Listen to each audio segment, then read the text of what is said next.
ఇప్పుడు no cost cough syrup తో 60 రూపాయల విలువ గల ఇన్హేలర్ పూర్తిగా ఉచితం. దెబ్బకి దగ్గు జలుబు మాయం.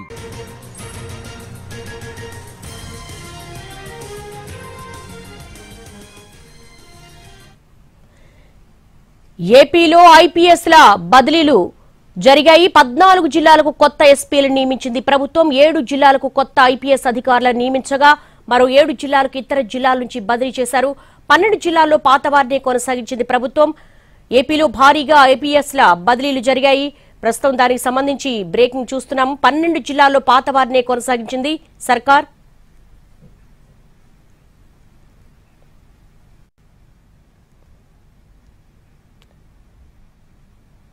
ఏపీలో ఐపీఎస్ల బదిలీలు జరిగాయి. దీనికి సంబంధించి మా ప్రతినిధి ప్రసన్న అడిగి మరిన్ని వివరాలు తెలుసుకుందాం. ప్రసన్న, 14 జిల్లాల్లో కొత్త ఎస్పీలను నియమించింది ప్రభుత్వం. 7 జిల్లాలకు కొత్త ఐపీఎస్ అధికారులను కూడా నియమించింది. ఏంటి ఇంత సడన్ గా మార్పులు చేర్పులు? ఎవరికి ప్రమోషన్ అండ్ ఎవరికి డిమోషన్?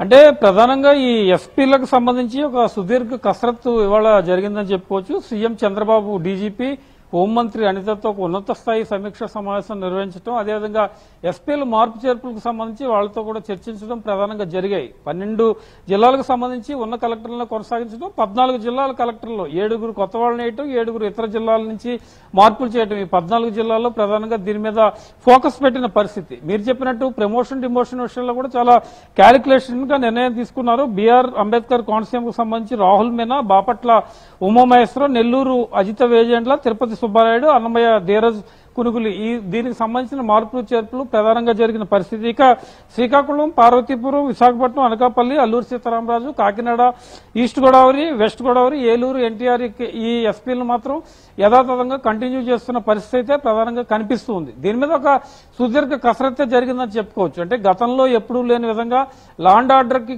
చాలా ప్రాధాన్యత ఇవ్వటం, జరుగుతున్న క్రైమ్ రేట్ను దృష్టిలో పెట్టుకోవడం, ఎస్పీలకు సంబంధించి ప్రధానంగా ఇంటెలిజెన్స్ రిపోర్ట్స్ సీఎం చంద్రబాబు దగ్గరికి చేరాయి. కొంతకాలంగా ఆయన ఇంటెలిజెన్స్ రిపోర్ట్ రకరకాలుగా తెప్పించుకుంటూ ఉన్నారు. కలెక్టర్ల పని మీద పనితీరుకు సంబంధించి, ఎస్పీల పనితీరుకు సంబంధించి, ఎమ్మెల్యేలు మంత్రులకు సంబంధించి, అంటే పాలనలో ఒక రకమైన ప్రక్షాళన తీసుకురావాలని గత కొంతకాలంగా ప్రయత్నాలు చేస్తూనే ఉన్నారు. అయితే చాలా కారణాల రీత్యా అది వాయిదా పడుతూ వస్తుంది. రీసెంట్ గా ఐఏఎస్ అధికారుల బదిలీలు జరిగాయి. సెక్రటేరియట్ లో ఉన్నత స్థాయి అధికారులతో పాటు కలెక్టర్ల బదిలీలు కూడా ప్రధానంగా జరిగాయి. ఇప్పుడు ఎస్పీల మీద ప్రధానంగా ఫోకస్ పెట్టారు.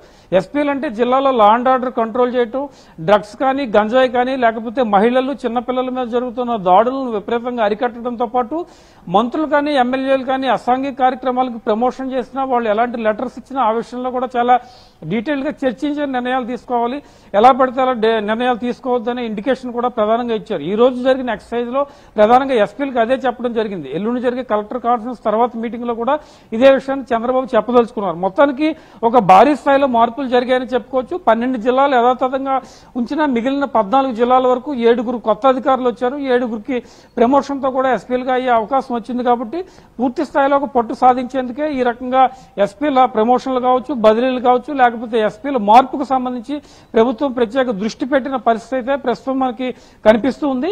2 రోజుల్లో కలెక్టర్ల సమావేశం, ఆ తర్వాత ఎస్పీల సమావేశం ఉంది. కాబట్టి 3 ఏళ్లకు సంబంధించి ఒక పక్క కలెక్టర్లు, మరో పక్క ఎస్పీలతో ఒక కొత్త టీం ఏర్పాటు చేసుకునే విధంగా ఒక ఎన్నికల వరకు ఇమీడియట్ టాస్క్ ఏంటంటే స్థానిక సంస్థల ఎన్నికలు ఫేస్ చేయడం. స్థానిక సంస్థల ఎన్నికలు ఫేస్ చేయాలంటే రకరకాలుగా రిపోర్ట్స్ తీసుకోవాల్సి ఉంటుంది. క్షేత్రస్థాయి పరిస్థితుల మీద ఎప్పటికప్పుడు అంచనా వేయవలసి ఉంటుంది. ఇంటెలిజెన్స్ రిపోర్ట్స్ తీసుకోవాల్సి ఉంటుంది.